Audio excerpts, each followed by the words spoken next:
What is going on, everybody? Jason and Brandy back with another wonderful episode of the Intentionally Inspirational Marketing Talk podcast. I think we are up to episode number 164. Say hi, Brandy. Hi, Brandy.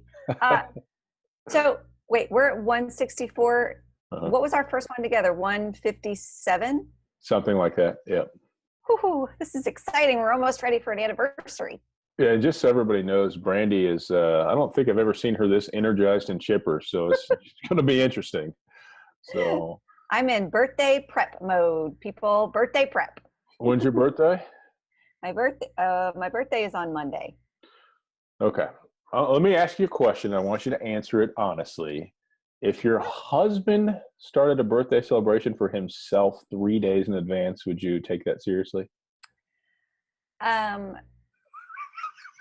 So my husband, I once forgot my husband's birthday for 2 weeks. Wow. And then we went to his parents' house and she had a birthday cake for him. And I was like, oh, dang, honey, I forgot your birthday. So sorry. Wow. So, if I don't start my birthday prep, no one here will start my birthday prep. So, I'm just making sure that all bases are covered. I don't want people to forget, because then I would be sad if they forgot. So I have to create a scenario that brings success for me. There you go. Okay. Interesting. So you'll be turning 25. So I guess the highlight is you get to rent a car by yourself, right? I can finally rent a car on my own. Yes. There you go. Super exciting. There you go. I forgot to mention this. I'll mention it now, show you how unscripted we are. This week's podcast is being brought to you by Funnel Building for Profit. You can check out funnelbuildingforprofit.com if you are interested in learning how to make money in a legit way in digital marketing without knowing digital marketing. Interesting, huh? Check it out sometime. What's the website again? Funnelbuildingforprofit.com. Funnelbuildingforprofit.com. Yeah, nice people over there. So I was going to ask you, what do you think about this? Okay. So before anything else comes out of your mouth, I just want everybody to know, I asked Jason, what are we going to talk about? And he said, I'm not telling you. So whatever comes out of his mouth, I take no responsibility for. So whatever we talk about, please know I am completely off the hook. Okay, now you may begin. I must have scared you in the past for you to say that. Actually, before I even tell you what we're going to talk about, you'll notice I've got the cheapies on again. My wonderful tech issues strike again. So I've upgraded Zoom, I've upgraded the internet, upgraded the internet plan, but yet my microphone still fails me, and it pulls too much power from my computer, then the computer panics and shuts down my USB. So I have no choice, but I've got to get that. Got to get that figured out. That's ridiculous. Anyway, I wanted to see, look at Brandy. She just can't stop smiling and laughing. Just smile and laugh away. But I wanted to talk to you today about, oh boy, what's the word? What is that word? Do I need a drum roll? No, I can't think of that word. When in business, it's appropriate to collaborate instead of compete. That's what I wanted to talk about today. So there's a time for competition. So I'll use myself as an example briefly, but there's a lot of other agencies out there that help clients. There's a time to compete and there's a time to collaborate, meaning where your strengths are, where your weaknesses are. And if you partner with the right people, I think you can make a beautiful thing happen. What are your thoughts about that from a high level? Truthfully, I couldn't agree more. There's lots of instances of it. The one closest to home is my husband. He is a commercial banker, and he will tell you that his bank has some great products and services, right? Like that's how he stays in business, because he can offer great products and services. But sometimes people need something that isn't really their best product. So if he's just honest and says, hey, I've got a buddy over here at XYZ Bank, and for this particular product, they're going to match you better than what we can match for you, those clients come back. So collaborating is the only way to do business. One, because it creates a team effect with your competitors, and two, because the authenticity of it makes clients love you. Yeah, absolutely. And if you can, like you said, provide a transparent, authentic solution, like say, hey, maybe that's not my thing, but I know the person you talk to, that in itself can be more powerful than even bringing that person on as your own client sometimes, because it's so far outside of what most people will do. You know what I mean? Most Hmm. people are so selfish that they think that, oh my God, if one of my competitors even talks to this person, I'm going to lose somehow. But it's almost like the more mature major league way of growing a business and building faithful clients, There's not a lot of mature folks out there. There's not. Well, I think the key is though, you have to partner with the right people. It's got to be, you almost have to spend more time really getting to know who you're dealing with, and you got to really invest in that fit. Because if you get it wrong, I mean, if I recommend you for something and you're horrible, God, that's so bad on me. And if it's me who's Exactly. horrible, at least I can say, what do I need to do to make this a great experience? You know what I So, mean? yeah, because the flip side of that is just as important, right? Like, if you're trying to build your own company, and you finally get someone that recommends you, say, hey, try my buddy Jason, and you fall flat on me, like you don't call back, you don't follow through. Not only did you not get that sale, but you're not getting anything else from me, because I love to recommend people. And if you don't pull your weight, lots of people talk to me about, hey, do you know somebody? I won't recommend people that don't pull their weight. So Brandy will it's cut you out of her life I personally will. and professionally. So if you go back a few episodes, I don't remember which one it was, we talked about all these little business cards that I keep on Yep. my desk till I get to know you. Yep. And if you burn me, then your card goes Feed it to the shredder. in the shredder. Sorry. That's awesome. It's birthday prep weekend. I can't help it. Let me ask you this. So if you shred somebody's card, in the back of your mind, do you still expect a gift from them for your birthday? Oh. See, the power of good coaching is asking the right questions in just the right way. That was a powerful coaching. Yeah, Oddly enough, I you hate notice gifts. she didn't answer. Yeah, I don't actually like gifts. I No. like to go do fun stuff. I want you to do stuff with me, but gifts are, because then I just feel guilty, right? Because you remembered my birthday and you bought me a gift, and I'm like crazy cheap. I'm married to a banker and I'm cheap. Like, it's just who I am. I actually have one friend. She's like, because I've always blamed being cheap on my husband, because he's a banker, right? Like, it's part of who they are. And she's like, I know you. I know your secret. It's not Ryan. So then if you buy me a gift, then I just feel guilty about it, and the whole world's kind of falling apart. So if we just go out and we have a good time, we drink some mimosas, we go dancing, like, or maybe in the reverse order. We go dancing, and then the next morning we drink some mimosas, whatever. There you Okay, go. I've got to, like, I'm going to stop. No filters, and don't zip it. Keep going. You know what's funny? You'll love this. So 2 years in a row, my wife, like a day or two before Christmas, will go into my son's closet and look for the games, like board games or whatever, that are still wrapped in plastic, and re-gift them. We've given him the same thing 3 times now, and That's I awesome. could guarantee you, if I pick up this camera and go to his room, it's still not opened. It's unbelievable. But when you talk about being a cheap gift giver, we like to recycle gifts, because it's like, hey, you didn't get the value out of it yet, punk. That's exactly. Break There's open that plastic. there's still value to be had there, and you are going to enjoy this game no matter how many times we have to give it to you.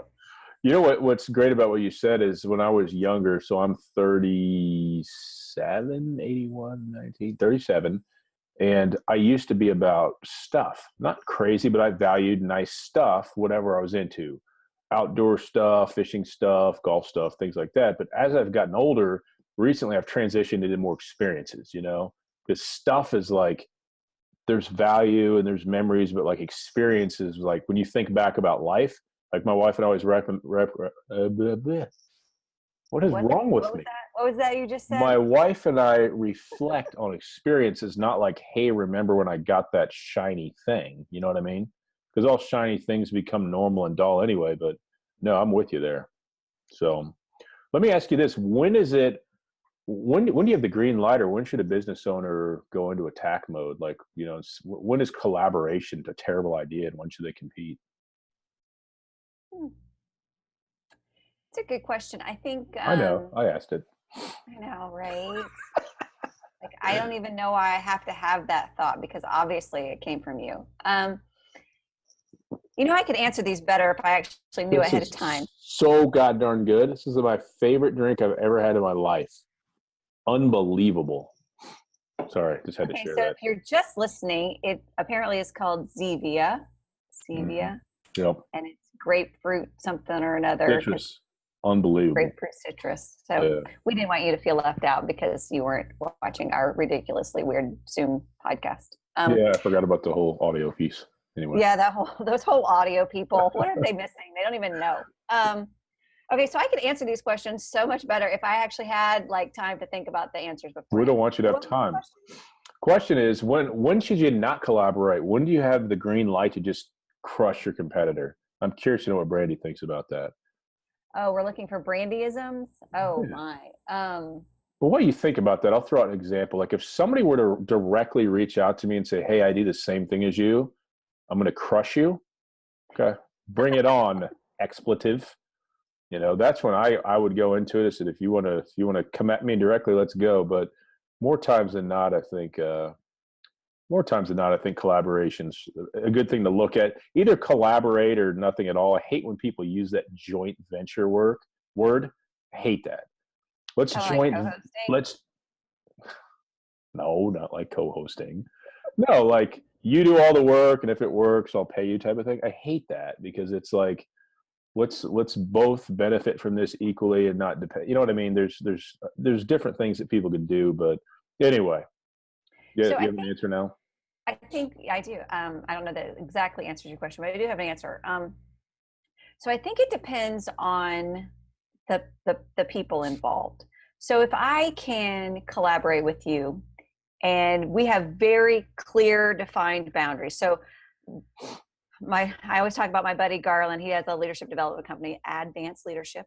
But we were doing a joint venture, and oh my gosh, I have never worked with someone who was more clear. He's like, okay, so this is literally like 15% of the work. This is what I need you to do. He listed X, Y, Z, 1, 2, 3, and it was so clear and specific that it literally made it easy. Now for me, because I'm global success oriented, even though I just had specific tasks, I was still carrying weight of, oh, we have to make sure that this goes. And I was like double checking him, like, hey, did you do this? Which, we are friends, so we appreciated that. But if you're just like collaborating and you're not really like buddies, they may not appreciate that. But I think that's the difference, is clear boundaries. And the person that you don't want to collaborate with is like what you were describing a second ago, where they're like, hey, we could do this and let's get this client and we'll just figure it out as we go. And that's not going to work because one of you is going to end up doing all the work. I'm working on my MBA. I'm in a group project right now, and I am not a fan of group projects. Although this group is pretty good. I'm not going to lie. I mean, they're a good group. But it never fails that I'm the one that carries, because here's the deal. I don't get anything but A's. Like if I'm going to do a class, I'm going to get an A. Like I'm going to be the best. That's what I'm going to do. So not everyone has that philosophy. And so they don't carry their weight or do the work. Now that's a class thing, but it's the same thing in the work world. Getting an A in the work world is the success of the client. Are we meeting their needs? Are they increasing their revenue or whatever it is that we have contracted with them to do? So I think when it comes to the point that someone asks you, hey, let's collaborate, and you're like, yeah, I'm not going to work with you because I know you're not going to carry your weight of the wagon, then you can be like, yeah, I think let's say no. And then you just go and you're like, well, I could offer this, and then you crush it and get the deal and they're successful. Mm-hmm. Is that a really long, rambly way to answer your question? Because I'm not really even sure if I answered your question. I'm just still on pre-birthday mode. I'm just doing what everybody's thinking. Huh? No, that's good stuff. Good stuff. Yeah, so for people listening and watching, And I'm just thinking about a million different types of companies. I'm looking around outside, home service companies, digital stuff, whatever the case may be.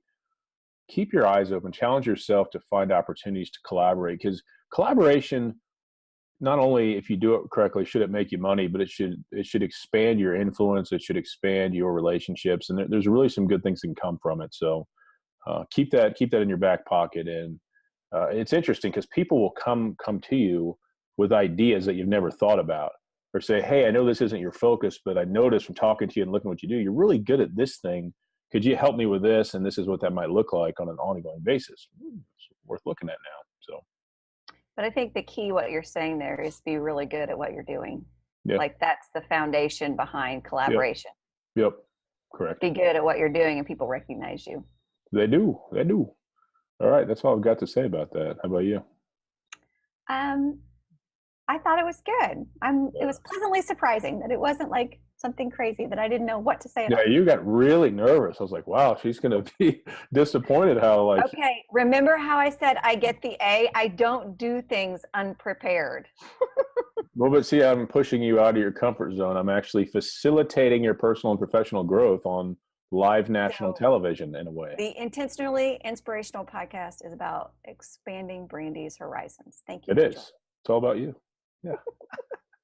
So next show, when we do that, let's have you bring an impromptu topic that we won't discuss about before the show. How's that work? I got one whenever you're ready. All right. Sounds great. Well, everybody listening and watching, Jason Wright is signing out for this episode. Thanks, everybody. Brandy Montambo. See ya. See ya.